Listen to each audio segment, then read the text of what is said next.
una sa lahat, Bagyong Nika, hinagupit ang Northern Luzon. Sa sobrang lakas ng hangin, may mga natuklap na bubong. Nagbagsak ang mga poste ng kuryente. At halos matumba ang mga puno.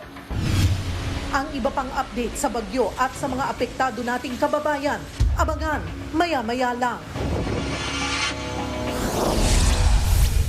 Ngayong ika-11 araw ng Nobyembre taong 2024. Palabas na bukas ang Bagyong Nika pero may kasunod na agad na dalawang bagong bagyo. Reklamo ng ilang GCash user, hindi pa rin daw na ibabalik ang nawalang pera sa kanilang account. Naagnas na bangkay ng lalaki, natagpuan sa loob ng pinagpatong na drum sa Santa Rosa, Laguna. 10-wheeler inararo ang 11 sasakyan sa Davao City. Isa ang patay. Vice President Sara Duterte, abangan na lang daw sa 2026 kung tatakbo siyang presidente. Mas murang bigas mabibili na sa ilang palengke sa Metro Manila. Pero hanggang kailan kaya? Corina Sanchez Rojas naki-face-to-face na. Nagbibintang kayo ng walang katotohanan. Totoo naman po talaga mangkukulam yan. Harapang ding sinagot ni Ate Coring kung sasabak na rin siya sa politika. At PVL star Fifi Sharma bibisita sa atin live para maghatid ng maiinit na frontline news sa sports.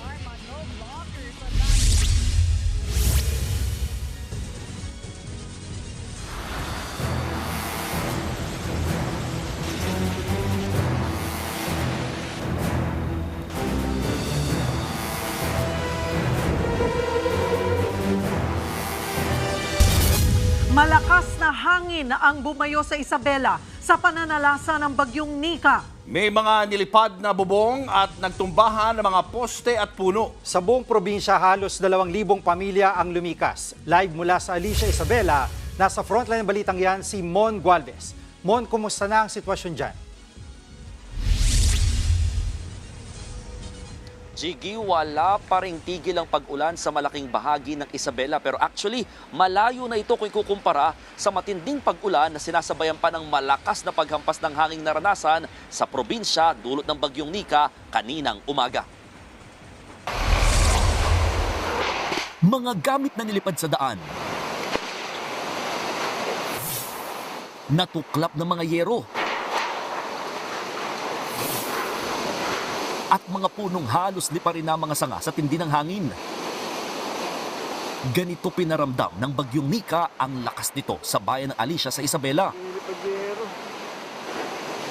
Ang lalaking ito, pilit pang iginigilid ang food cart na yan, wag lang tangayin. Habang ang ilan, sinusubukan pang talian ang mga bubong sa kasagsagan mismo ng bagyo. Sinasabayan ng malalakas na hampas ng hangin itong buhos ng ulan. Kaya naman, yung bawat tubig na tumatama sa balat ay mahapde, no, na para kang hinihiwa dahil sa lakas ng hangin. Umuulan na, naabutan pa naming paalis sakay ng tricycle ang mga apo ni Lola Corazon Reyes. Ngayon lang doon nila naisipang lumikas matapos bahain ng bahay. Natanggal din kasi ang bahagi ng kanilang bubong. Ang alam namin po hindi ganun kalakas po, hindi ganito kalakas. Ang alam namin hindi maalis yung bubong namin. Ang grupo naman ng mga lalaking ito, naghahanap pa ng masasalbang gamit nang itumba ng bagyo ang kanilang tindahan. Pagtiyagaan na lang sir kasi kung hindi namin kukunin baka kinabukasan wala na to. Ilang beses ding nag-zero visibility ang kalsada dahil sa lakas ng ulan. Maya-maya, tumambad na ang mas maraming pinsala. Nagkalat sa daan ang mga nilipad na sanga ng puno at nagtumbahang poste. Sa Kawayan City, nagkasira-sira pa nga ang bakod na ito. Habang sa Etxage, nagkalat sa open grounds ng munisipyo ang ilang nilipad na gamit mula sa peryahan. Tumaas naman ang level ng tubig sa isang ilog sa Tumawini, Isabela. Aabot sa halos 2,000 pamilya o mahigit 5,000 residente ang nagsilikas dahil sa bagyo. Pagmamalaki ng Isabela Provincial Government, nakatulong ang dredging at desilting sa mga ilog na konektado sa Cagayan at Pinakanawan River. Mula sa 948 high-risk barangay na binabaha, nasa 130 na lamang daw ang naiwan. Jiggy, dahil wala pa nga rin tigil ang pag-ulan sa malaking bahagi ng probinsya, hindi pa halos naayos at nalilinis ng mga residente yung mga nagsiliparang mga gamit gaya ng mga bubong. Dito nga sa kinatatayuan namin, halos nagkalat pa yung mga yero na tinangay ng hangin dala ng bagyong Nika dito sa daan. Ang sabi naman ng PDRRMO ng Isabela, so far wala pa naman sila natatanggap na report ng mga nasaktan o nasawi dulot nga ng bagyo, although patuloy pa sila nagko-collate ng mga information at data mula sa iba't ibang mga respective local disaster offices. At sa ngayon, ang problema na lamang dito ay may mga ilang bayan na gaya sa Jones, Etchaget, saka sa may San Agustin na nakararanas ngayon ng power interruption dulot din ng bagyong Nika. Jiggy. Maraming salamat, Mon Gualvez, at ingat kayo dyan. Hinagupit din ng malakas na hangin ang bayan ng Dilasag, Aurora. Nang mag-landfall doon ang bagyong Nika. Nasa frontline ng balitang yan, si Rainiel Pawid. Halos matumba na ang mga punong yan sa lakas ng hampas ng hangin sa bayan ng Dilasag sa Aurora. May mga tinangay na halaman at iba pang debris. Ganito katindi ang paggugupit ng bagyong Nika sa Aurora nang mag-landfall ito roon kaninang umaga. Sa isa pang kuha ng video, nagkaputol-putol na ang mga sanga ng puno dahil sa lakas ng hangin. Humambalang yan sa mga kalsada. Kahit katirika na dapat ang araw, halos mabalot ng dilim ang buong lugar dahil sa makapal na ulap. Sa bayan naman ng Baler, malalakas na hampas ng alon ang naranasan sa tabing dagat. Wala namang nasaktan pero aabot na sa 2,000 pamilya ang maagang lumikas. Ayon sa Provincial Disaster Risk Reduction and Management Office, nawalan na ng kuryente sa northern portion ng Aurora. Sa ngayon po, ongoing po yung clearing at saka assessment para po ma-determine yung mga flooding area at saka po yung landslide. Meron pong mga area na hindi na po madaanan. May mga tulay po na mga nag-overflow po doon po sa bayan po ng Dilasag. Tiniyak naman ng lokal na pamahalaan ng probinsya na nakahanda ang kanilang relief packages na ipamamahagi sa mga apektado ng bagyo. Nagbabalita mula sa frontline, Rainiel Pawid, News 5. Napilitan ng anihin ng mga pananim sa La Trinidad Benguet dahil sa tuloy-tuloy na pag-ulan. Habang sa Baguio, kabado ang ilang residente sa posibleng pagguho ng lupa. Live mula sa Baguio, nasa frontline na balitang yan, si Dave Abuel. Dave, kumusta ang lakas ng ulan at hangin dyan? Julius, tuloy-tuloy na buhos ng ulan at paminsang bugso ng hangin ang ipinaranas ng bagyong Nika dito sa Baguio. Bagamat wala pang napaulat na pagguho ng lupa, patuloy na naka-alerto ang lokal na pamahalaan sa posibleng epekto ng bagyong Nika. Nito lang nakaraang bagyong Julian, gumuho ang isang bahagi ng transient house na ito sa Purok 5 Dominican Mirador sa Baguio City. Kasamang natangay ng landslide ang garden at parking area. Nagkapitak din ang mga pader. Di tuloy maiwasang mag-alala ng caretaker nito na maulit ito dahil sa bagyong Nika. Isa lang ang Purok 5 sa mga landslide-prone area sa Barangay Dominican Mirador. Bagamat hindi pa malakas ang buhos, tuloy-tuloy naman ang pag-ulan sa Baguio. Ramdam din ang pagbugso ng hangin. Kaya ang mga pampublikong pasyalan, isinara na muna. Napurnada tuloy ang one-day trip ng magtiyahing sina Cheska at Florence. If hindi na po uulan, magna-night market na lang po. Pinauwi rin ng maaga ang mga empleyado ng city government. Ayon sa Public Information Office ng Baguio, kahapon pa sila nagsimulang maghanda sa posibleng epekto ng bagyo. Sa ngayon, wala pa namang napaulat na landslide at mga residenteng kailangang ilikas. The mayor is also discouraging sana yung mga visitors sa Baguio. Huwag muna kayong umakyat dito sa Baguio. Sa La Trinidad Benguet naman, apektado ng bagyo ang mga negosyo. Halos wala ngang turista sa sikat na strawberry farm. Pati bentahan ng broccoli at lettuce matumal. Ang magsasakang si Roger, inani na ang mga tanim niyang lettuce. Masisira lang daw kasi ang mga ito kapag nababad sa ulan at baha. Julius, patuloy pa rin tayong nakararanas ng pag-uulan dito sa Baguio City. At kanina nga, Julius, gumuho ang bahagi ng riprap dito sa Gibraltar Road. Bumagsak ang ilang parte ng lupa na sumusuporta sa riprap kaya nakalitaw ngayon yung culvert nito. Wala namang napaulat na nasugatan o naapektuhan sa insidenteng yan. Kinordonan na rin ng mga otoridad ang lugar. Balik sa inyo. Maraming salamat, Dave Abuel. Palabas na bukas ang bagyong Nika pero may kasunod na raw agad yan. 2 pang bagyong binabantayan sa labas ng Philippine Area of Responsibility. Live mula sa Pag-asa Weather Center, nasa frontline ng balitang yan, si Ria Fernandez. Ria, bakit nga ba malalakas ang mga bagyong nananalasa nitong buwan na ito? Jiggy, ayon sa mga eksperto, ang short duration o patikim na La Nina ang dahilan kung bakit sunod-sunod ang malalakas na bagyo na may dalang matinding ulan. Giit ni DOST Secretary Renato Solidum, ang paghahanda sa kalamidad ang susi para matiyak ang kaligtasan ng publiko. Naglandfall kaninang umaga sa Aurora ang bagyong Nika. Nakikitang patuloy ang mananalasa sa Luzon at tatahakin ng dagat na sakop ng Ilocos Sur. Puro mga lugar sa Northern Luzon pa rin ang nasa signal number 4. Posibleng bukas pa lumabas ng Philippine Area of Responsibility ang bagyong Nika. Bukod dyan, 2 bagyo ang binabantayan sa labas ng PAR. Ang isa namataan sa bahagi ng Luzon habang nasa may Visayas naman ang isa pa. Sa mga nagdaang buwan, sunod-sunod na mga bagyo't matinding ulan ang tumama sa Luzon. Ang masaklap pa, patindi ng patindi ang lakas nito na nagpabahat nagpaguho ng lupa sa ilang lugar. Ayon mismo kay DOST Secretary Renato Solidum, patikim na ito ng La Nina. Nasa panahon tayo na kung saan ang karagatan ay mas mainit dahil nga sa La Nina alert. Hindi pa naman talaga full-blown La Nina. Dito na raw papasok ang kahalagahan ng paghahanda sa anumang sakuna.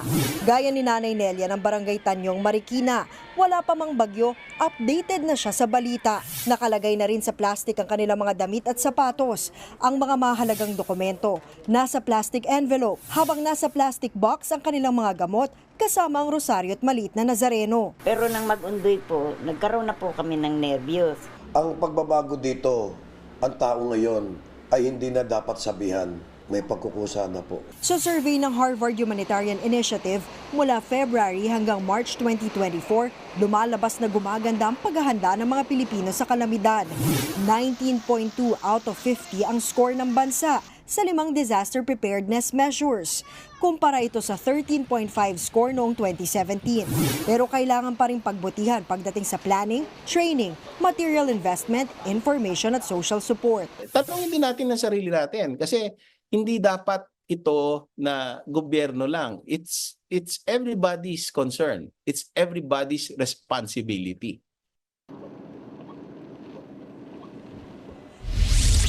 Jiggy, sa pinakahuling abiso ng Pag-asa, kasalukuyang nasa Besao Mountain Province ang sentro ng bagyong Nika dahil dyan patuloy na nararanasan ng malakas na hangin at pag-ulan sa Northern at Central Luzon. Bukas inaasahang lalabas ng PAR ang bagyo pero posibleng mapalitan ito ng OFEL o yung bagyo na namataan sa labas ng Pilipinas dahil bukas nakikitang papasok ito ng PAR. Jiggy? Maraming salamat, Ria Fernandez. Nauwi sa pagpatay ang pangungutang ng isang truck driver sa kanyang kaibigan sa Santa Rosa, Laguna. Ang bangkay ng biktima isinilid sa drum. Nasa frontline ng balitang yan, si Camille Samonte. Kasunod ng reklamo ng mga kapitbahay na merong masangsang na amoy mula sa isang apartment unit. Pinasok ng mga otoridad ang paupahang ito sa barangay Ibaba sa Santa Rosa, Laguna. Tumambad sa mga pulis ang 2 magkapatong na drum at nang buksan, laman nito ang naaagnas ng bangkay ng isang lalaki. May tama ng bala sa ulo at likod ang biktima. Kinilala ang bangkay na si Marciano Cases Jr., isang truck driver na 3 araw nang napaulat na nawawala. Base sa investigasyon ng Santa Rosa Police, huling nakasama ng biktima ang kaibigan na si Ihimas Tanawon Egar. Si Egar din ang nakatira sa unit kung saan natagpuan ang bangkay. Sa isinagawang backtracking sa ilang kuha ng CCTV sa lugar, nakita rin sa tricycle ni Egar ang drum kung saan isinilid ang bangkay ng biktima. Siya po ay nakatakas kasi nga po pinilit niya munang i-conceal yung crime. Kaya po inilagay niya sa drum so para makatakas siya. At nakapagtago pa po siya sa iba't ibang probinsya. Agad namang natunto ng suspect sa follow-up operation sa Tondo, Manila. Ayon kay Egar, pilit umano siyang inuutangan ng 1,000 piso ng biktima pero hindi niya ito pinahiram. Dito na raw sila nagtalo hanggang sa mapatay niya ang sariling kaibigan. Kasi nasanay na po siyang humiram sa akin ng pera. Nung sinabi niya sa akin, maliit lang po, 1,000 lang po ang iutang sa akin dapat. Nagkataon po na na yung pira ko, ipinapadala ko dun sa anak ko kasi exam na po ng anak ko. Naniniwala naman ang pamilya ng biktima na may iba pang dahilan kaya nangyari ang krimen. Yung asawa ko po talaga never po mangutang yan. Once na walang po pera yan, sa benan ko po nangihingi yan. At saka po, hindi po bibigay sa akin ng malaking pera yan. Pero iginiit ng suspect na wala silang ibang alitan ng biktima. Na-inquest na ang suspect at nakaharap siya sa kasong murder. Nagbabalita mula sa Frontline, Camille Samonte, News 5. Nagre-reklamo pa rin ang ilang GCash users. Hindi pa rin kasi naibabalik ang nawala nilang pera kahit na sinabi na ng e-wallet platform na naresolba na ang issue. Nasa Frontline ng balitang yan, si Gerard de la Peña. Ilang araw nang hindi mapakali ang may bahay na si Jeneline Valley. 4,000 piso ang nawala sa kanyang e-wallet na GCash mula pa noong Sabado. Hanggang ngayon, hindi pa naibabalik ang kanyang pera. Yan ay kahit una nang sinabi ng GCash na naibalik na ang pera ng mga user na apektado ng system glitch. Hindi ko talaga expect na isa ako sa mabiktima nun. Pero nasaktan din ako, nalungkot ako. Si Laika naman, nagulat din dahil may 3 sunod-sunod na fund transfer na tigda 2,000 piso mula sa kanyang account. Naibalik naman daw ito noon ding Sabado, pero agad na niyang inilipat ang pera sa bangko sa takot na makuhanan ulit sa e-wallet. Kabilang din sa naapektuhan ng aberya sa GCash ang komedyanteng si Pokwang na nawala ng 85,000 pesos. Ayon sa Cybercrime Investigation and Coordinating Center o CICC, 21 reklamo mula sa GCash subscribers ang natanggap nila. Iniimbestigahan nila ang posibilidad ng organized breach sa GCash accounts, kaya may mga hindi otorisadong fund transfer. Ayon sa mga eksperto, posibleng mawalan ng kumpiyansa ang maraming Pilipino sa paggamit ng mga electronic wallet dahil nakita na ng marami ang panganib na maaaring mawala ang pera na katabi rito. Pero dahil mas napapadali nito ang pakikipagtransaksyon, maraming Pilipino pa rin ang gagamit ng ganitong app. Ang kailangan lang gawin ng mga subscriber, maging maingat at wais sa paggamit nito. Payo naman ng grupong Digital Pinoys, huwag magtatago ng malaking halaga sa e-wallet. Lagyan lang ito ng laman kapag may transaksyon na. Iwasan din ang paggamit ng e-wallet sa mga illegal gambling sites at mga unauthorized cryptocurrency platform. Basically, wallet yan. Yung wallet natin kapag may nangupit, wala na yon, di ba? Yung e-wallet walang insurance. Sinubukan namin kunin ang panig ng GCash, pero wala pa silang bagong pahayag. Nagbabalita mula sa Frontline, Gerard de la Peña, News 5. Harap bukas sa Land Transportation Office o LTO ang driver at may-ari ng puting luxury SUV na gumamit ng umano'y peking plaka na numero 7. Ayon sa LTO, obligado ang kumpanyang may-ari ng sasakyan na ibunyag kung saan galing ang peking plaka. Naunang pinatawan ng show cause order ang driver at may-ari ng Cadillac Escalade matapos iligal na dumaan sa EDSA busway nitong November 3. Bukod sa reklamong administratibo, posible ring sampahan na reklamong kriminal ang mga sangkot. Napag-alaman ng Orient Pacific Corporation na pag-aari ng pamilya ni Senator Win Gatchalian ang may-ari ng SUV. Pero sinabi ng senador na ipaubaya na nila sa LTO ang investigasyon. So sabi yan, puro accountable forms lahat yan. Plaka, lisensya, mamig ka ng peke that will be fall under falsification under revised penal code. Abiso naman po sa mga kapatid nating motorista, humabol na kayong magpakarga ngayong gabi dahil may malakihang taas presyo sa petrolyo simula po yan bukas. Sa anunsyo ng ilang oil companies, higit 2 piso ang itataas sa presyo ng kada litro ng diesel. Papalo naman sa 1 peso and 50 centavos ang dagdag sa presyo ng gasolina, habang 1 peso and 20 centavos naman sa kerosene. Ayon sa Department of Energy, bunsod yan ng paghina ng piso kontra dolyar, pati na ang pagbaba ng supply ng krudo sa Amerika dahil sa hurricane season. Showbiz, eto na nga! Mga kapatid, eto na nga ang mga panalong showbiz balita ngayong Lunes. May bagong milestone na naman ang ating nation's girl group na BINI. Sila lang naman ang kauna-unahang Pinoy group na nagwagi ng Best Asia Act sa MTV Europe Music Awards o EMAs. Natalo nila ang iba pang malalaking music act sa Asia mula po sa Korea, Indonesia, Malaysia at Japan. Bukod sa Bini, dati na rin na-nominate sa parehong category ang ilang Pinoy music stars tulad po ni Moira, Maymay, Sara Geronimo at marami pang iba. Eksakto naman ang award na ito bago ang nalalapit na Grand Biniverse concert ngayong buwan sa Smart Araneta Coliseum. Ito pa nga, umarangkada na ang pinakamalaki na makeover sa OG talakserye ng Kapatid Network na Face to Face. Ang bagong host itong si Corina Sanchez Rojas, harapan ding sinagot kung handa na ba siyang sumabak sa politika. Nasa frontline ang balitang yan, si MJ Marfori. Nagnaknak to ng pusa, agad dire-diretso na. Grabe agad ang bangayan! Sa unang episode pa lang ng TV5 original talak seryeng Face to Face, harapan. Umandar ang pagiging giorno ng bagong muka ng Face to Face na si Corina Sanchez Rojas. Kung totoong nangungulam ka, sino ang una mong kukulamin? Malamang yung mga chismosang walang magawa sa buhay. Pero bago ang pilot niyan, nauna na munang humarap sa maiinit na tanong sa Christopher Minute ng 1PH si Ate Kuring. Pag-amin niya, wala siyang napanood na face-to-face episode bago siya sumalang sa pagiging bagong host nito. I never really watched Face to Face. Ngayon, nung in-offer sa akin ito bigla, so syempre, talaga ba kaya ko ba mag-referee sa suntukan? I think my strength is ako'y isang journalist. Natanong din si Ate Kuring, bakit kaya hindi siya pumasok na rin sa politika gaya ng kanyang mister? Say niya lang. Alam ng tao ang boses ko, alam ng tao ang yung ginawa ko, di ba? Yung mga my body of work. Yung alam naman nila, paglalaban ko sila. Pero pagsawaan ko na lang muna itong TV. Speaking of, naibahagi naman ng dating host ng programa na si Mama Carla Estrada na kaya siya umalis sa show ay dahil sa pagtulong niya sa kampanya ng isang party list. Gayunman, happy naman siya na si Ate Kuring ang pumalit sa kanya. I am very, very proud and I'm very, very excited for her kasi alam ko mag-e-enjoy siya. Subaybayan ang face-to-face harapan. Lunes hanggang Biyernes, 4 p.m. dito sa TV5 with catch-up episode sa 1PH ng 9 p.m.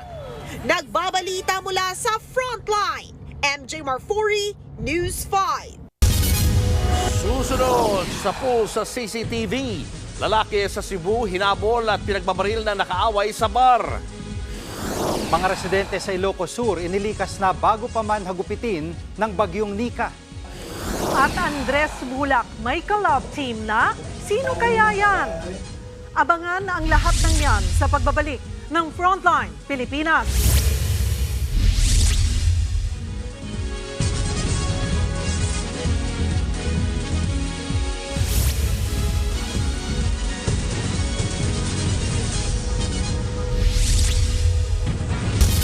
Mga kapatid, Julius Babaw po, nasa Middle East o saan mang dako ka ng mundo, manatiling may alam at may pakialam sa mga mainit na balita dito sa ating bansa.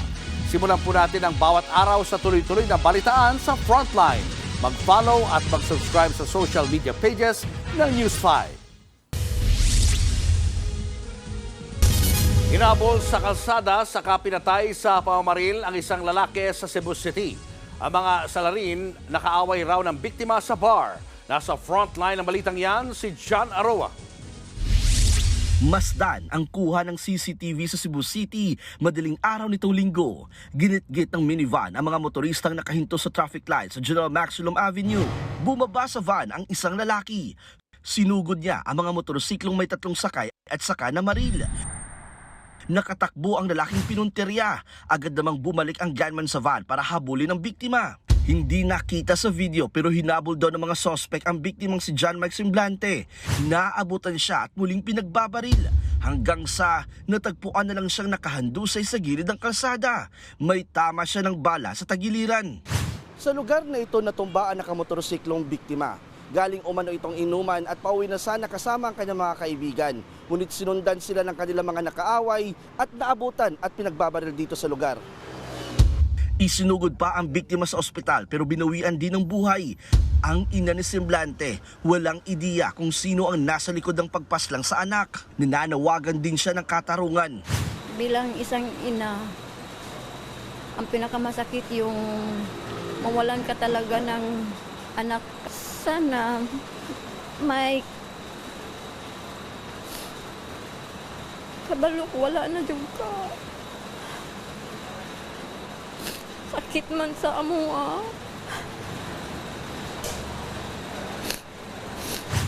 Ayon sa pulisya, 4 na lalaki at 1 babae ang sakay ng van na humabol sa biktima. Pinaghahanap na sila. Nagbabalita mula sa frontline, Jan Arua, News 5.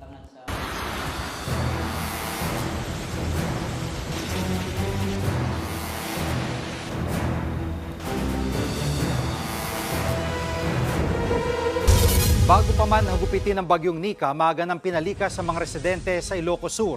At live mula sa Vigan, nasa frontline ng balitang yan, si Brian Basa. Brian, kumusta na ang lagay ng panahon dyan? Saktong-sakto, Jiggy, sa mga oras na ito, lumalakas na ang hangin at ulan, lalo nang nararamdaman ang bagyong Nika habang papalabas ito ng bansa. Nakataas ang signal number 4 sa Vigan City at sa ibang lugar sa gitna at hilagang bahagi ng Ilocos Sur. Kaya tulad ng nabanggit mo, sapilitan na ang pagpapalikas dito. Kanina pa lang makulimlim na sa lalawigan at naroon pang banta ng pagiging catch basin ng Ilocos Sur. Dito rin kasi bumabagsak ang tubig galing sa matataas na lugar sa Cordillera Region. Kaya mismong si Ilocos Sur Governor Jerry Singson ang nag-utos ng forced evacuation sa mga lugar na nasa ilalim ng signal number 4. May mga residenteng agad sumunod sa otoridad tulad ng mga bakwit na nakilala natin sa paaralan ng San Julian Norte. Kanya-kanya silang pwesto sa mga silid-aralan. Hindi na raw sila nagdalawang isip na lumikas dahil malamang ay bahain na naman ang kanilang lugar na malapit sa creek. Sa datos ng Ilocos Sur PDRRMO, higit 300 pamilya o higit 1,000 individual ang pinalikas. May nakahanda ng 900 food packs para sa mga bakwit. Puspusan din ang pagkilos kanina sa Ilocos Norte. Ang ilang mangingisda sa halip na lumikas, tulong-tulong sa pagbubuhat ng sako ng buhangin. Inilagay nila ito sa bubong ng kanilang bahay para hindi tangayin ng mataas na hangin.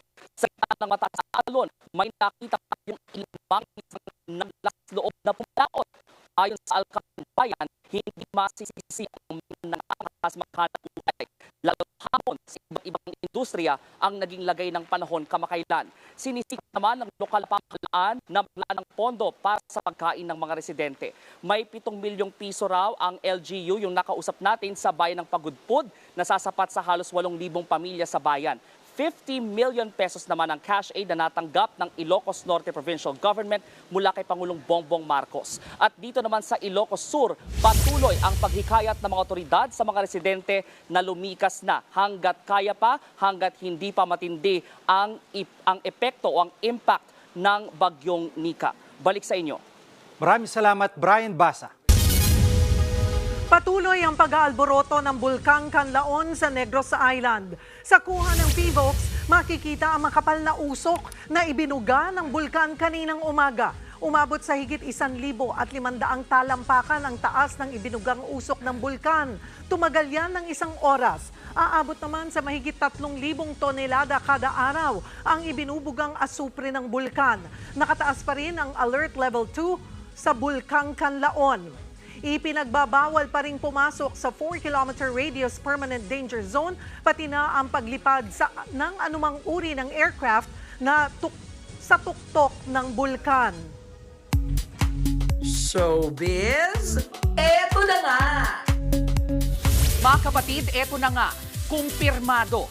Hiwalay na po si Ay de las Alas sa kanyang mister na si Gerald Sibayan. Sa isang panayam, sinabi po ni Ay na nakipaghiwalay sa kanya si Gerald sa isang text message. Kwento pa ng comedy queen, hindi na raw masaya si Gerald. Unang-una, dahil gusto na umano ng mister niyang magkaroon ng sariling anak. Naiintindihan naman ni Ay ang rason ni Gerald.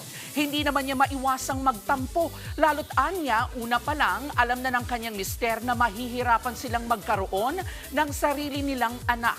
Sa kabila po yan ng ilang beses nilang pagsubok sa ilang sesyon ng in vitro fertilization o IVF. Bago po ito, nauna nang napaulat ngayong buwan na hiwalay na nga sila ni Gerald. 2017 nang magpakasal sila ni Ai Ai. Eto pa nga, bukod po sa kanyang kapatid sitcom na The Purse Family, bibida rin si Andres Mulak sa adaptation ng Wattpad hit na Ang Mutya ng Section E. At ngayon pa lang, isiniship na ang tambalang Andres Mulak at Ashtin Olviga. Nasa frontline na balitang yan, si MJ Marfori.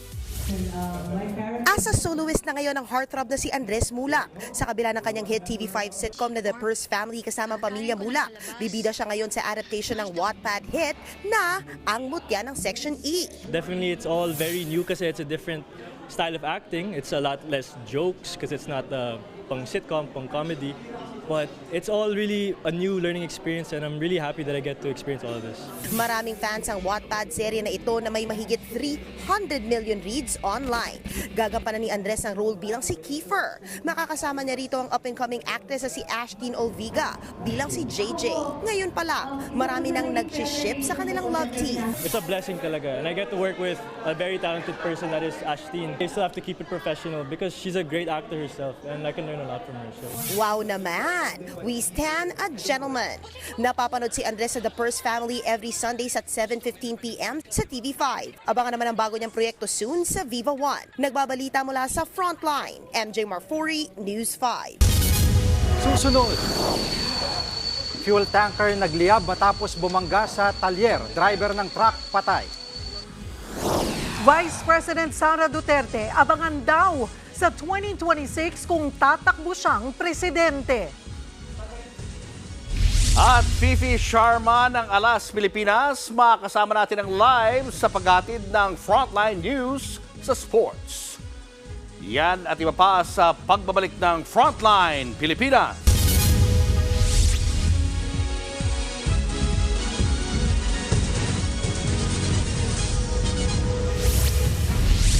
Mga kapatid, Julius Babaw po, nasa Middle East o sa amang dako ka ng mundo, manatiling may alam at may pakialam sa mga maiinit na balita dito sa ating bansa. Simulan po natin ang bawat araw sa tuloy-tuloy na balitaan sa Frontline. Mag-follow at mag-subscribe sa social media pages ng News 5. Nagliyab ang isang fuel tanker sa La Trinidad, Benguet nang sumalpok ito sa talyer. Kasamang nasunog sa loob ng truck ang driver. Nasa frontline ng balitang yan si Mon Gualvez. Ganyan katinding sunog ang idinulot kahapon ng fuel tanker na sumalpok sa talyer sa barangay Pugis sa La Trinidad, Benguet. Nagkaproblema raw sa makina kaya nawalan ng prenong sasakyan. Patay ang driver nito. Nakita mismo ng ilang residente kung gaano kabilis kumalat ang apoy lalo't may kargang krudo ang truck. Base sa investigasyon, galing sa Baguio ang fuel tanker. Magde-deliver ito sa La Trinidad. Inabot ng 4 na oras ang pag-apula sa apoy bago nagdeklarang far out. Dito na nakuha ang bangkay ng driver. Nung kalakasan ng apoy, talagang hindi natin pwede na ipilit na kunin yung katawan ng ating truck driver na naipit. Nag-continue pa rin po tayo sa pagbantay para maiwasan po yung mag-rekindle yung sunog. Halos 11 milyong pisong halaga ng pinsala ng sunog. Kabilang dyan ang 9 na bahay na natupok. Higit 40 pamilyang nawalan ng tirahan. Inaasikaso na ng La Trinidad LGU ang ibibigay na tulong sa kanila. Nagbabalita mula sa Frontline, Mon Gualvez, News 5. Pinakontempt ang 4 na opisyal ng Office of the Vice President matapos hindi sumipot sa pagdinig ng Kamara. Meron namang mga dumalo pero hindi naman kayang magpaliwanag tungkol sa confidential funds. Nasa frontline ng balitang yan, si Marian Enriquez. Ilang beses nang pinatawag sa pagdinig ng House Committee on Good Government ang 4 na matataas na opisyal ng Office of the Vice President. Pero patuloy silang nangingisnab, kaya naman pinakontempt na sila at pinaaresto ng komite. Pinagpapaliwanag sila kung paanong ginastos ang confidential funds. Kaduda-duda raw ang mga palusot ng mga nabanggit na opisyal. Medyo nakakapagtaka dahil pare-parehas silang umalis. Pare-parehas silang may travel order. Pare-parehas silang pinahintulutan na umalis sa araw na may hearing tayo. Sa kabila niyan, meron namang mga dumalong opisyal ng opisina ni Vice President Sara Duterte. Yun nga lang, lahat sila hindi naman alam ang sagot sa mga tanong ng mga kongresista. Ayon Ayon sa OVP officials na dumalo sa pagdinig, ang nakaalam daw tungkol sa confidential funds ay ang kanilang Special Disbursing Officer na si Gina Acosta, na kasalukuyan ngayong nasa OVP Satellite Office sa Southern Mindanao. Present din si Attorney Emily Rose Torrentira, hepe ng Legal Affairs Division ng OVP, pero tumanggi siyang mag-oath-taking sa kadahilan ng I am not an invited resource person. Kaya naman pinalabas na lang siya. Sa susunod na linggo, ipagpapatuloy ang pagdinig ng komite. Nagbabalita mula sa Frontline, Marian Enriquez, News 5. Sa 2026 pa, magdedesisyon si VP Sara Duterte kung tatakbo siya sa pagkapangulo sa 2028. December 2026 will be the best time to decide kung tatakbo sa 2028. Sinabi yan ng bise sa kanyang press con sa Bacolod City. Dito nang naging maugong ang pagtakbo sa pagkapangulo ni VP Sara. Humarap kanina sa media ang bise kasabay ng pagpatuloy ng pagdinig ng Kamara sa confidential funds ng Office of the Vice President. Muling ginit ni VP Sara na politika ang ugat ng pagdinig. Sa ngayon ay wala raw siyang planong dumalo sa anumang hearing.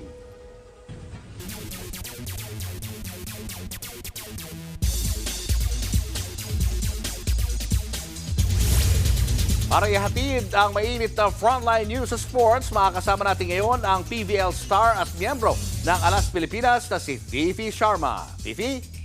Thank you, Julius. Attention dinawang fans, matatagalan pa ang pagbabalik ng Choco Mucho star setter dahil sa kanyang knee injury.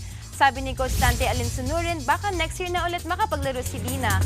Minamanage daw muna ni Dina ang kanyang recovery para sure nang hindi maulit ang kanyang injury. Good news naman para sa Titans ang pagbabalik ni Kat Tolentino. May auditory condition o hirap daw makarinig si Kat sa kaliwang tenga, kaya limited noon ang kanyang playing time. Pero ngayon, mas nakakapag-adjust na raw siya. 12 points naman ang naibigay ni Kat sa laban nila kontra Petrogas Angels nitong Sabado. At sa opening match naman namin na Carry Chargers, tinalo namin ang Galleries Tower High Risers in 4 sets. Nakuha ng High Risers ang first set, pero na-sweep na ng Chargers ang mga sumunod. Mga kapatid, tuloy-tuloy ang PVL All-Filipino Conference Action bukas. Mapapanood yan sa One Sports, One Sports Plus at Pilipinas Live app. Lipat naman tayo sa basketball. Nilinaw ng reigning MVP Kevin Kiambao na may basbas ng management ng Green Archers ang paglalaro niya sa ligang labas. Nabash si Kevin online dahil sa paglalaro niya sa isang liga sa Sariaya, Quezon. Noong November 2, ang pagtanggap daw niya ng malaking cash incentive. Depensa naman ni KQ, naglaro lang siya sa liga para sa kanyang pamilya. Dinedenay din niya na nakatanggap siya ng malaking bayad. Nagpaalam naman daw siya kay Coach Topex Robinson at pumayag naman daw ito. Deadman na lang daw si Kevin sa Bashers at focus pa rin siya sa target na isa pang championship for the De La Salle. Susunod, 11 sasakyan inararo ng 10-wheeler sa Davao City. Patay ang isang rider. Suicide bombing sa istasyon ng tren sa pool sa CCTV. At ang sagot ni Sue Ramirez sa mga issue ng halikan at hiwalayan. Tutok lang mga kapatid, magbabalik pa ang Frontline Pilipinas.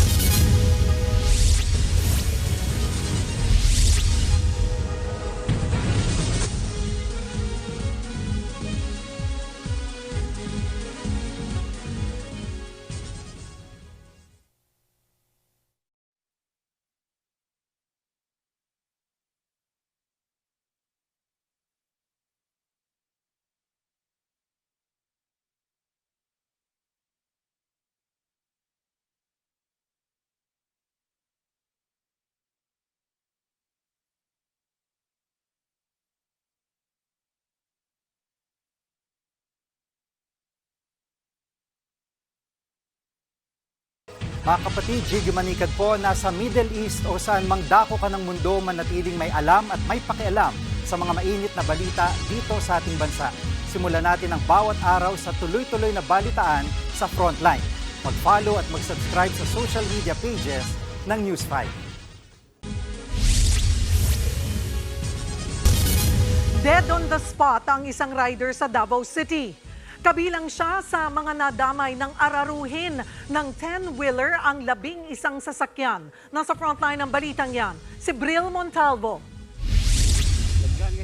Wasak ang harapan at nayupi pa ang gulong ng 10-wheeler na ito matapos sumalpok sa mga bakal sa ginagawang flyover sa Maa Diversion Road sa Davao City. Nasira naman ang bumper ng puting SUV. Humambalang sa kalsada ang 5 motorsiklo. Nangyari yan matapos araruhi ng 10-wheeler ang 11 sasakyan, kabilang ang 5 motorsiklo. Sa tindi ng banggaan, dead on the spot ang rider na si James Narvaez. 4 naman ang sugatan, kabila ang lalaking ito na hirap tumayo. Ayon sa Traffic Enforcement Unit ng Davao City Police, nawala ng preno ang truck sa pababang bahagi ng kalsada, kaya naararo ang mga sasakyan. Dagdag pa ng otoridad, accident-prone area talaga ang naturang kalsada. Nagdulot ng matinding traffic ang aksidente. Nagsorry naman sa nangyari ang truck driver na si Christopher Abalos. Paliwanag niya, sinubukan niyang iwasan ang mga sasakyan pero hindi na niya ito nakontrol. Humingi na lang ako ng tawad sa biktima na nangyari. Hindi ko naman po yung kagustuhan mo na ganun ang mangyari. Mahaharap siya sa reklamong reckless imprudence resulting in multiple serious physical injury, damage to property at homicide. Nagbabalita mula sa Frontline, Bril Montalvo, News 5. Showbiz, eto na nga! Mga kapatid, eto na nga. Sa gitna po ng mga intriga, unbothered in Siargao ang peg ng aktres na si Sue Ramirez. Sa kanyang IG post, enjoy lang sa beach si Sue in her two-piece bikini. Sa kanyang caption, sabi ni Sue, hindi raw kumpleto ang rock and roll life kung walang konting gulo ang buhay. Last week, naintriga si Sue nang mag-viral ang video ng paghalik niya kay Dominic Roque sa isang bar sa Siargao. Sinundan naman niya ng confirmation post ni Javi Benitez tungkol sa breakup nila ni Sue 4 months ago. Walang direktang sagot sa mga yan si Sue. Basta ang sabi po niya sa isang post, I love life. Susunod, cherry on top ng Nations Girl Group na Bini, bumida sa NBA halftime show.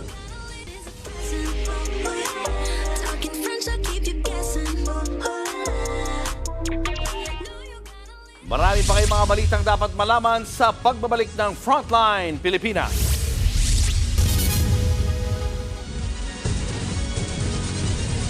Mga kapatid, Jiggy Manikad po, nasa Middle East o saan mang dako ka ng mundo manatiling may alam at may pakialam sa mga mainit na balita dito sa ating bansa. Simulan natin ang bawat araw sa tuloy-tuloy na balitaan sa Frontline. Mag-follow at mag-subscribe sa social media pages ng News 5. Abot sa 30 patay sa pagsabog sa estasyon ng tren sa Pakistan. Narito ang Frontline News Abroad. Walang kamalay-malay ang mga pasaherong ito na naghihintay ng masasakyang tren sa Pakistan nang biglang niyanig ng malakas na pagsabog ang train station. Agad nagpulasan ng mga tao. May mga napatalon pa sa riles. Sa lakas ng pagsabog, nabalot ng makapal na usok at alikabok ang buong lugar. Wasak na wasak ang istasyon habang nagkalat ang mga naiwang bagahe ng mga pasahero. Hindi bababa sa 27 ang patay habang umabot sa 50 ang sugatan. Agad silang dinala sa ospital. Base sa investigasyon, mahigit 100 pasahero ang nasa train station nang mangyari ang pagsabog. Inako ng teroristang grupong Baloch Liberation Army ang pag-atake na kagagawan umano ng suicide bomber. Nagbabalita mula sa Frontline, Maricel Halili, News 5.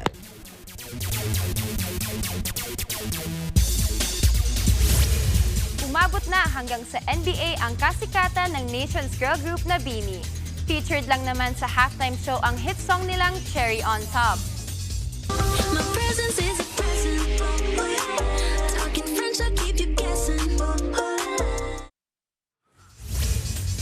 Sinayaw ng dance team ng Los Angeles Clippers ang Bini hit song sa harap ng libu-libong fans sa laban ng Clippers versus Toronto Raptors. In time din yan sa Filipino Heritage Night. Sa isa pang post, ni-reveal ng Clippers dance team na may 5 silang members na half Pinay. Yan ang latest sa Frontline News. Sa sports, ako po si Fifi Sharma. Ayan, welcome! Welcome! Kinabahan ka ba? Supposed to read that? at the bottom. Ayun. Okay lang yan. Welcome. Okay lang yan. Welcome sa Frontline. Oh my gosh. Are you enjoying it? Yes. Oh, ayan. Ayan. Sorry, Tito Mikey. Na-enjoy daw niya. May bago na akong sister, Mikey. Take your time. Ganun naman ano eh. May mabibili ng mas murang bigas sa mga palengke sa Metro Manila. Good news yan sa mga mamimili, pero pahirap naman daw sa mga nagtitinda dahil liliit ang kanilang tubo. Nasa frontline ng balitang yan, si Carrie Cater. Naglalaro na sa 42 hanggang 45 pesos kada kilo ang presyo ng ilang klase ng bigas sa mga palengke sa Metro Manila. Mura na yan kumpara sa karaniwang presyo na umaabot ng 53 pesos. Bakit mas mura? Dahil yan sa kasunduan ng Department of Agriculture at pamunuan ng mga palengke. Ang usapan, 3 hanggang 5 piso ang tubo ng rice retailers sa kada kilo ng regular at well-milled rice.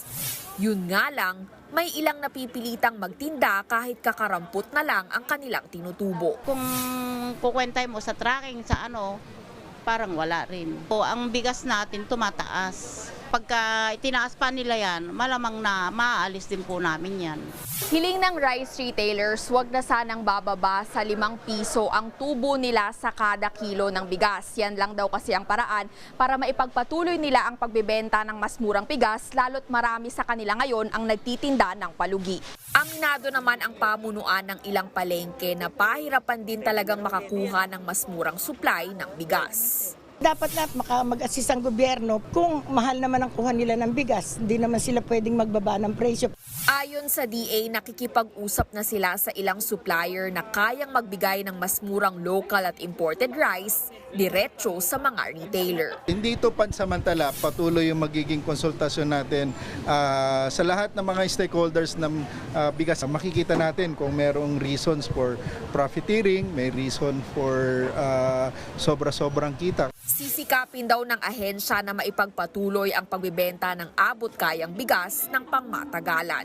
Nagbabalita mula sa Frontline, Carrie Cater, News 5. Mahigpit na binabantayan ngayon ng mga otoridad ng Cebu City Hall dahil yan sa bantang posibleng pagdating ng kampo ni dismiss Cebu City Mayor Michael Rama. Nasa frontline ng balitang yan, si John Aroa. Bantay sarado ng 100 pulis ang paligid ng Cebu City Hall. Dahil yan sa banta na posibleng dumating ang kampo ni dating Cebu City Mayor Michael Rama kahit tinanggal na sila. Nakakandado ngayon ang pintuan ng Mayor's Office kung saan inaresto noong Biyernes si dating Cebu City Administrator Attorney Colin Russell. Nakipagmatigasan pa siya sa mga pulis. Nagpumilit siyang bumalik sa trabaho kahit wala na sa pwesto. Kinasuhan si Attorney Russell ng usurpation of authority at resistance and disobedience to a person in authority. Pero nakalaya rin na magpiyansa noong Sabado. Naiwan pa sa loob ng Mayor's Office ang ilang gamit ni Attorney Russell. Tinanggal na rin ang lahat ng larawan ni Rama at ipinalit ang larawan ni Mayor Garcia. Bukod kay Attorney Russell, kasama sa sinuspinde sina dating Mayor Michael Rama at iba pang dating opisyal dahil sa hindi pagpapasahod sa ilang empleyado sa City Hall. Pero noong October 2, tuluyan ng dinismiss sa serbisyo si Rama ng Ombudsman dahil sa kasong nepotismo at grave misconduct. Sa ngayon, nakabantay sa City Hall ang mga pulis para maiwasan ang anumang gulo. Yes sir, we will exercise maximum tolerance as instructed, no? Pero patinuoray lang, wala ni maximum tolerance kung nag-commit of crime sa mga tubangan. Nagbabalita mula sa Frontline, John Aroa, News 5. Nasa Philippine Heart Center pa rin si Pastor Apollo Kibuloy. Yan ay matapos mapagbigyan ng hiling ng kampo niyang extend ang kanyang medical furlough. Ayon sa PNP, pumayag naman ang korte sa hiling na extension. Sasailalim pa raw si Kibuloy sa ilang test para mabigang linaw ang kanyang kondisyon. Nasa regular siyang kwarto at government doctors ang tumitingin sa kanya. Mananatili si Kibuloy sa Heart Center hanggang November 16. Isinugod sa ospital si Kibuloy noong Biyernes para raw sa isang normal check-up. Pero bago ito, dumaing daw ng pananakit ng dibdib ang pastor.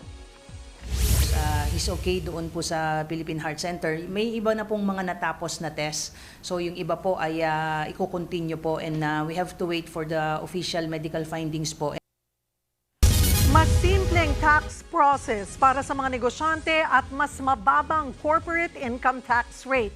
Yan ang bentahe ng bagong batas na pinirmahan ni Pangulong Bongbong Marcos para makahikayat ng mas maraming investor sa bansa. Nasa frontline ng balitang yan, si Maricel Halili. Nilagdaan na ni Pangulong Bongbong Marcos ang corporate recovery and tax incentives for enterprises to maximize opportunities for reinvigorating the economy o mas kilala sa tawag na Create More Act. Isa itong batas na nag-aamyenda sa 1997 National Internal Revenue Code na naglalayong madagdagan pa ang hanap buhay para sa mga Pilipino sa pamamagitan ng paghikayat sa mga investor na mamuhunan sa Pilipinas. Through this law, we seek to attract both domestic, and this is an important point, both domestic and global investments, focusing on strategic industries that will shape our future. Sa pamamagitan ng batas na ito, mas gagawing simple ang tax process o pagbabayad ng buwis ng mga negosyante. Ang registered business enterprises sa ilalim ng Enhanced Deductions Regime ay magbebenepisyo sa pinababang corporate income tax rate na nasa 20% na lang mula sa kasalukuyang 25%. Nilinaw din sa Create More Act ang panuntunan para makakuha ng VAT at duty incentives ang mga negosyante. In concert with this effort, we have championed reforms to ease the way of doing business in our country, starting with a more efficient VAT and excise tax refund process under this law. Sabi naman ni Presidential Advisor on Investment and Economic Affairs Frederick Go, may mga investor nang nagpahiwatig ng interes na mamuhunan sa bansa kasunod ng Create More Act. Kabilang na ang ilang negosyante mula sa Korea, China, Japan, Australia at Amerika. Nagbabalita mula sa Frontline, Maricel Halili, News 5.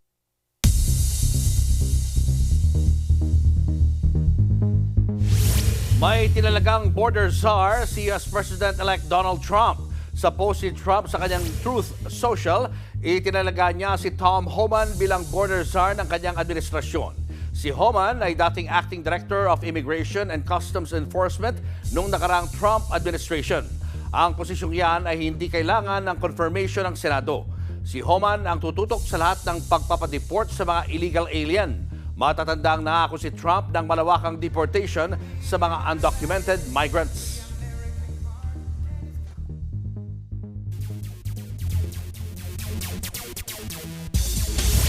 Laglag sa Final Four race ang NU Bulldogs matapos silang pabagsakin ng Adamson Soaring Falcons. Ang reigning champs na De La Salle Green Archers naman, secured na ulit ang top seed.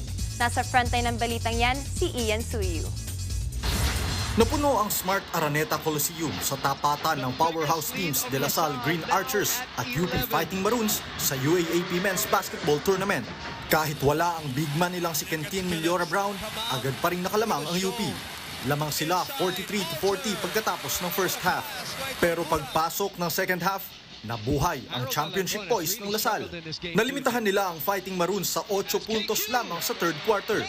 Sinabayan pa yan ng opensa ni reigning MVP Kevin Kiambao na bumuhat sa koponan patungo sa 77-66 victory. Dahil dyan, mas napanatili ng DLSU ang kanilang pwesto sa pinakataas ng standing with 12 wins and 1 loss. Umiskor si Kiambao ng 15 puntos at 5 rebounds. May 14 points at 10 rebounds naman si Mike Phillips. Nasiguro na ng La Salle ang top seed kahit hindi pa tapos ang elimination round. Coming into this game, yung different mindset pero same approach pa rin. Like na hindi ako pwede makmukmok dun sa kung ano yung performance ko last game.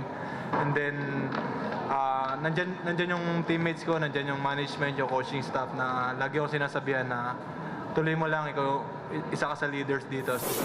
Sa unang laro naman kahapon, nilaglag ng Adamson Falcons ang NU Bulldogs sa Final Four contention matapos magwagi 53-41. Nanguna sa ratsyada ng Falcons sa larong yan si AJ Franzman na may 18 puntos, 11 rebounds at 3 assists. Dahil dito, mas napalakas pa ng Adamson ang tsansang makapasok sa Final Four sa likod ng 5 wins at 7 losses na record. Sa ngayon ay nasa 5th seed sila, habang ang NU naman, sinamahan na ang Ateneo Blue Eagles sa mga laglag na. Bagamat natalo, nasa second spot pa rin ng UP at may guaranteed na twice to beat advantage sa Final Four. Nagbabalita mula sa Frontline, Ian Suyu, News 5. Mga kapatid, 11/11. Sale today, pero alam nyo ba na ito rin ay Singles Day? Oh yes! Itong big day sale na ito sa iba't ibang mga negosyo, ginagawa tuwing 11 ng Nobyembre to celebrate ang ating mga kapatid na single. Ang pasimuno ng pagdiriwang na ito, mga Chinese. Unofficial holiday ito sa China na sinasabing nagsimula noong 1990s sa Nanjing University. Noon, Bachelor's Day po ang tawag dito kasi ang sabi may 4 na estudyanteng lalaki ang nagsimulang mag-celebrate ng kanilang pagiging single sa araw na ito. Yung mismong petsa raw kasi corresponding sa 4 na number 1 na sumisimbolo sa pagiging single. Kaya naman maraming negosyo ang nagpapasale sa araw na ito kasi hinihikayat nila yung tinatawag na self-care. Mukha namang effective dahil ayon po sa mga tala, itong Singles Day itinuturing na world's largest online shopping event. Noong 2022 nga, tinatayang nga abot sa $128 billion o 7.5 trillion pesos ang naggastos sa Amerika sa araw na iyan ayon po sa business website na Investopedia. Abay, bongga! Pero sa totoo lang, itong self-care, isa rin pong uri ng pagmamahal sa ating mga sarili. Itong araw na ito, patunay po na tulad ng K-alaman, ang tamang pagmamahal natin sa ating sarili ay K-yamanan. K-okay. Susunod, Chris Aquino naka-isolate matapos sumailalim sa operasyon. At Quizmosa host Ogie Diaz, magpo-produce na rin ng pelikula. Tuloy-tuloy pa ang makabuluhang balitaan sa pagbabalik ng Frontline Pilipinas. Mga kapatid, Cheryl Cosim po. Nasa Estados Unidos, Canada o saan mang dako ka ng mundo, manatiling may alam at may pakialam sa mga mainit na balita dito sa ating bansa. Simulan natin ang bawat araw sa tuloy-tuloy na balitaan sa Frontline. Mag-follow at mag-subscribe sa social media pages ng News 5.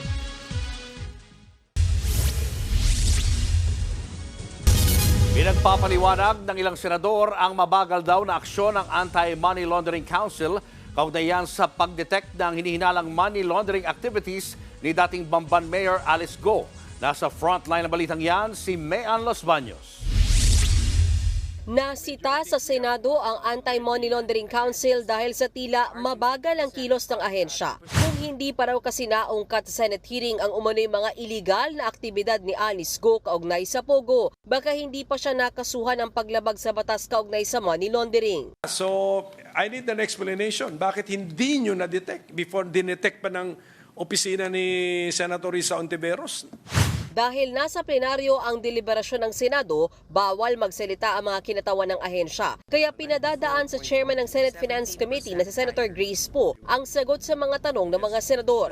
Paliwanag ng AMLAC, hindi nila agad nakita ang umano'y money laundering activities dahil walang nagsumiti sa kanila ng Suspicious Transaction Report o STR kaugnay nito. Because of the failure of some covered persons to report through STRs. And this is also where it will come into play where the bank representative might have to be investigated as well. Kaya tanong ni Senator Risa Hontiveros ano ang ginagawa ng AMLAC sa mga bangko na hindi nakikipagtulungan kapag may kaduda-dudang aktibidad ang isang individual. Sabi ng AMLAC, ina-activate na nila ang kanilang Enforcement Action Proceeding o iniimbestigahan na ang mga bangko na sangkot sa mga illegal na aktibidad ni Alice Go.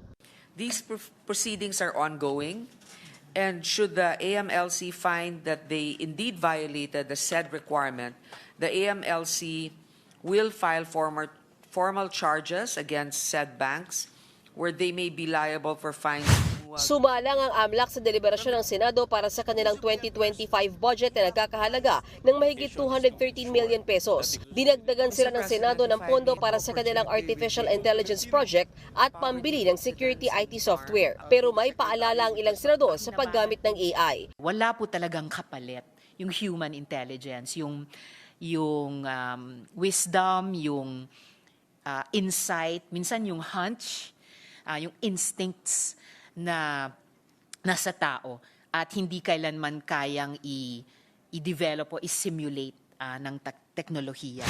Lumusot rin ngayong araw sa deliberasyon ng Senado ang pondong hinihingi ng AMLAC. Pero bago yan, pinagsabihan sila ng ilang senador na maging mas proactive at huwag lang umasa sa report para matuntun ang money laundering activities. Nagbabalita mula sa Frontline, Mean Los Baños, News 5.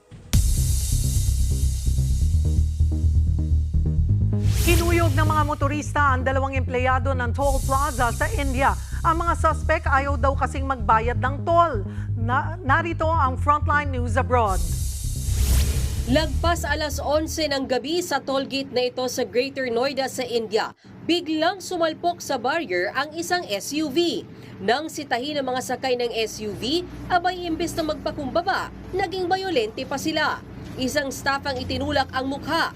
Ang driver ng SUV kumuha pa ng pamalo sa kasumugod at pinaghahampas ang iba pang staff ng toll plaza. Hindi pa nakontento, pinagsusuntok ng driver ang isang toll staff habang hinahampas pa ng kanyang kasama. Pumasok na lang sa kanilang booth ang mga staff para makaiwas. Pero sa CCTV, kita kung papaanong gusto pa silang pasukin ng mga sakay ng SUV. Sinisira pa nga ang bintana ng booth. Sa investigasyon ng mga pulis, nagsimula ang gulo nang hindi pumayag na magbayad ng toll ang mga suspect. Tila napikon umano ang mga sakay ng SUV kaya sinira nila ang barrier at nanakit. Hinahanap na ang driver at ang kanyang mga sakay. Nagbabalita mula sa Frontline, Mean Los Baños, News 5. Showbiz, eto na nga! Mga kapatid, eto na nga, naka-isolate na naman ang ating Queen of All Media na si Kris Aquino. Sa kanyang latest IG post, nabanggit po ni Kris na nagkaroon na rin siya ng allergy sa huling antibiotic na pwede niyang inumin. Kaya naman anya, wala na po siyang panlaban sa kahit na anong viral o bacterial infection. Nabanggit niya yan matapos niyang maibahagi rin na sumailalim po siya sa isang minimally invasive surgery sa isang medical center. Ibinahagi niya na siya'y na-diagnose na rin na mayroong rheumatoid arthritis na isa ring autoimmune disease. Sa kabila po nito, giit ni Kris, patuloy pa rin siyang lalaban. Last month lang nang bumalik sa bansa si Kris para rito na ipagpatuloy ang kanyang gamutan. Eto pa nga, as a film producer na ang ira ngayon ng Quizmosa Chismaster natin na si Ogie Diaz. Ang bida sa pelikulang ipoproduce niya na si Zanjo Marudo, nag-open up naman ng feels bilang first-time daddy. Nasa frontline na balitang yan, si MJ Marfori. In his movie producer era, isa na namang pangarap na natupad para kay Quizmosa host Ogie Diaz dahil gagawa siya ng pelikula ang How to Get Away from My Toxic Family. Tiyak na tatamaan daw lahat dito. Relatable lahat yung mga sitwasyon dito. Pag napanood ito ng kahit sino, ay ako yan. O, nanay ko yan, ganyan. Ay, ganyan yung kuya ko.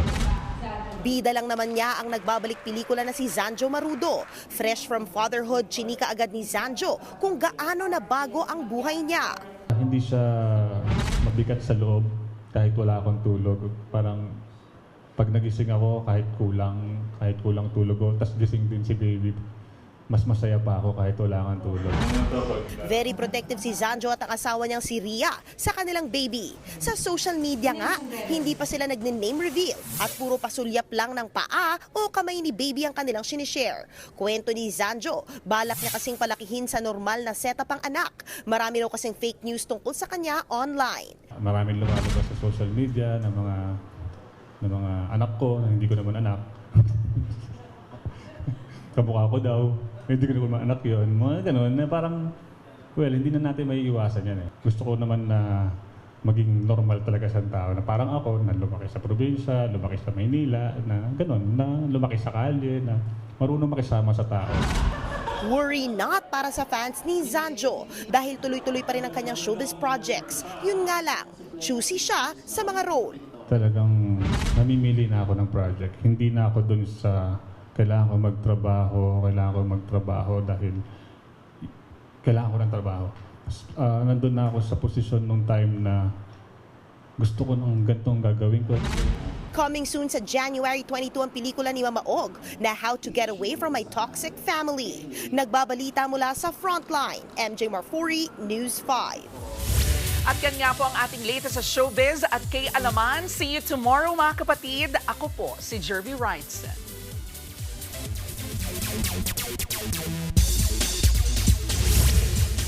Inilabas na ng Samahang Basketball ng Pilipinas ang 15-man lineup ng Gilas Pilipinas para sa November window ng FIBA Asia Cup 2025 qualifiers. Kasama pa rin ang mga nasa regular rotation ni Coach Tim Cone, gaya ni na Justin Brownlee, Chris Newsome, Dwight Ramos at Scottie Thompson. Nandyan din sila Carl Tamayo, Kai Soto, Kevin Kiambao at CJ Perez. Naka-standby din para sa Gilas sina Calvin Optana, Jamie Malonzo, AJ Edu at Junmar Fajardo. Backup players naman sina Japet Aguilar at Mason Amos. Nagbabalik sa squad si naturalized player Ange Kwame na 2021 pa huling nagsuta para sa Gilas. Susubukan ng Gilas na dagdagan ang 2 panalo nila sa tournament. Una nilang makakalaban ang New Zealand team sa November 21 at Hong Kong naman sa November 24.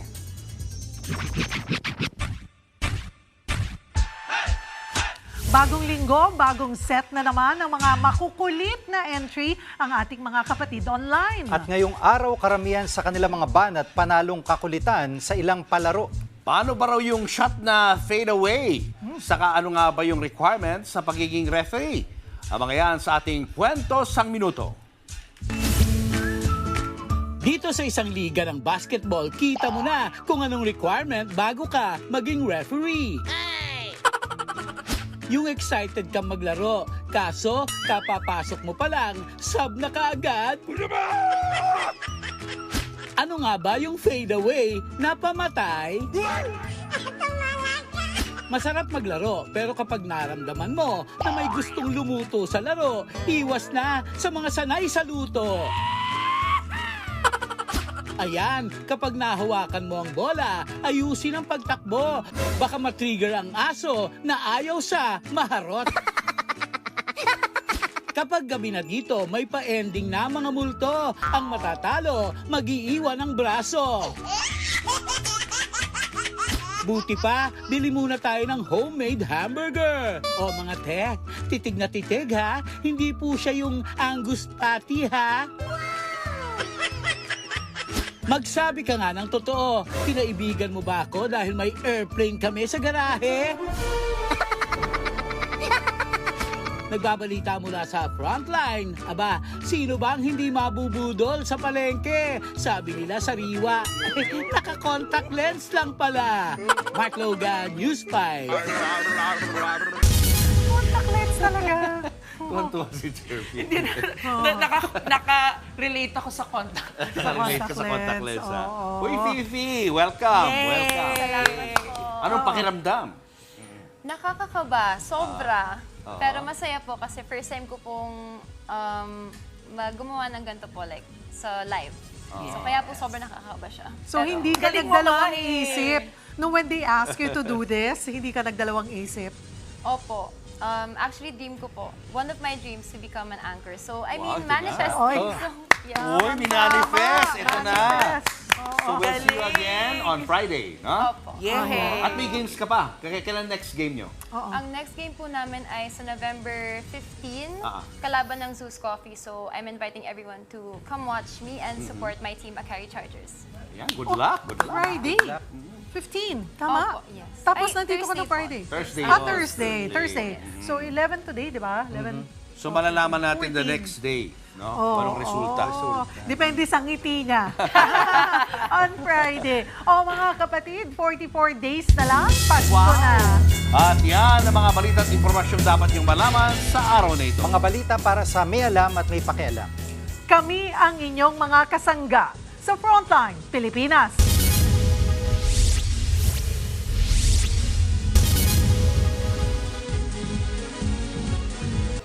Mga kapatid, Cheryl Cosim po. Nasa Estados Unidos, Canada o saan man dako ka ng mundo, manatiling may alam at may pakialam sa mga maiinit na balita dito sa ating bansa. Simulan natin ang bawat araw sa tuloy-tuloy na balitaan sa Frontline. Mag-follow at mag-subscribe sa social media pages ng News 5.